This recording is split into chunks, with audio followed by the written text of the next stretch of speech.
Good morning, government students. I have notes for you for Chapter 3, Section 2, and you will need your guided notes to kind of fill in this information. So here we go. Chapter 3, Section 2 talks a little bit about the legislative branch of government, and we're going to focus on kind of the economic powers and eventually the defense powers. But for your economic powers, there are basically five. And these are things that are kind of stated within the Constitution, that the legislative branch would have the power to levy taxes, to borrow money, to punish counterfeiting, to regulate commerce, which is basically regulating business, and to coin money.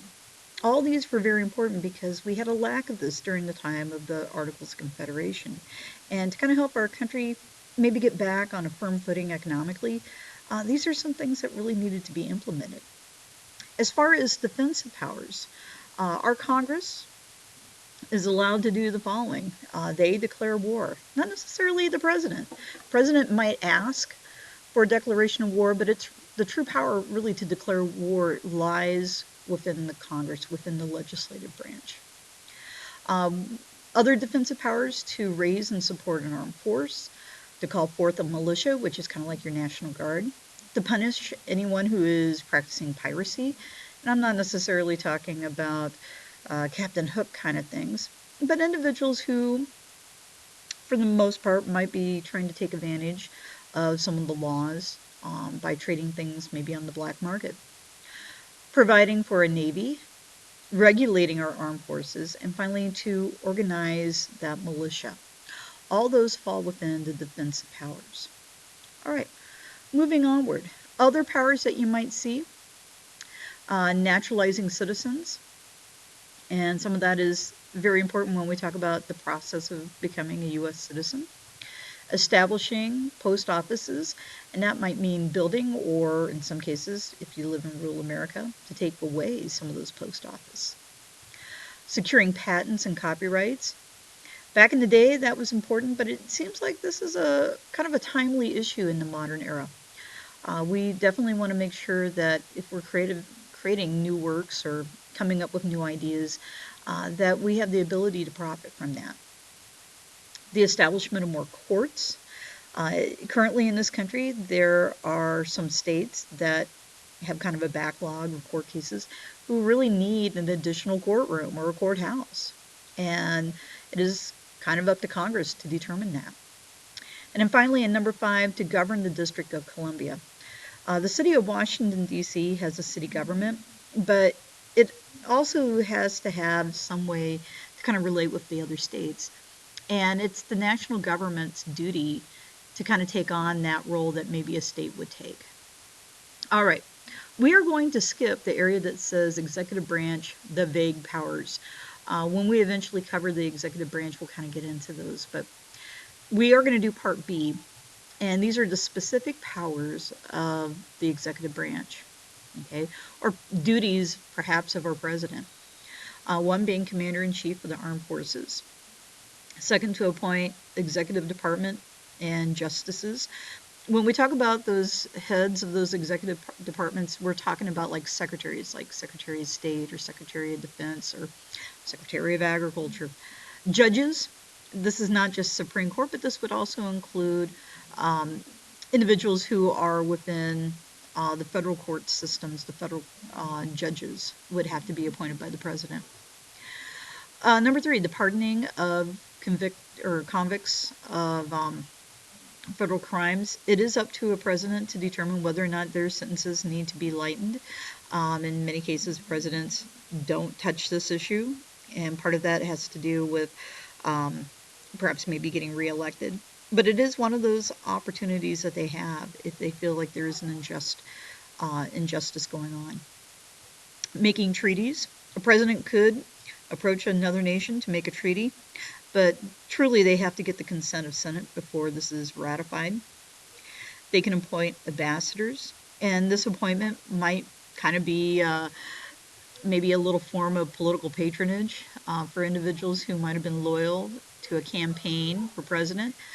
Some of those appointments might be given out as kind of a reward.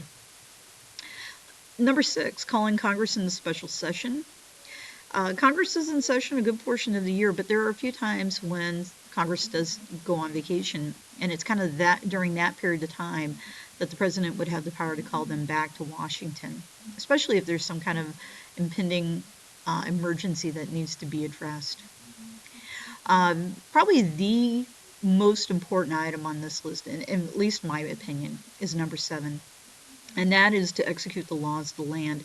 That's really the whole purpose of having an executive branch, is so that the laws that are, kind of passed by Congress, that the president will make sure that those laws are enforced.